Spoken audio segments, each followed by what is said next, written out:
ब्रेकनंतर बातमी आता पुणेकरांसाठी महत्त्वाची आहे। पुणे शहरात येत्या गुरुवारी काही परिसरात पाणी पुरवठा बंद राहणार आहे, तर शुक्रवारी कमी दाबाने पाणी पुरवठा होईल अशी माहिती महापालिकेच्या पाणी पुरवठ्याच्या विभागाने दिली आहे। गुरुवारी खडकवासला, जॅकवेल, नवीन पर्वती, चतुर्शृंगी टाकी परिसर, वडगाव जलकेंद्र परिसरात देखभाल दुरुस्तीचं काम होणार आहे आणि त्यामुळेच पाणी पुरवठा बंद राहणार आहे। शुक्रवारी कमी दाबाने पाणी पुरवठा होईल।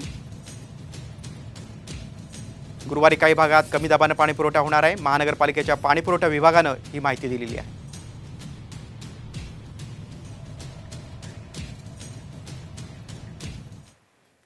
ब्रेकनंतर बातमी आता पुणेकरांसाठी महत्त्वाची आहे। पुणे शहरात येत्या गुरुवारी काही परिसरात पाणी पुरवठा बंद राहणार आहे, तर शुक्रवारी कमी दाबाने पाणी पुरवठा होईल अशी माहिती महापालिकेच्या पाणी पुरवठ्याच्या विभागाने दिली आहे। गुरुवारी खडकवासला, जॅकवेल, नवीन पर्वती, चतुर्शृंगी टाकी परिसर, वडगाव जलकेंद्र परिसरात देखभाल दुरुस्तीचं काम होणार आहे आणि त्यामुळेच पाणी पुरवठा बंद राहणार आहे। शुक्रवारी कमी दाबाने पाणी पुरवठा होईल।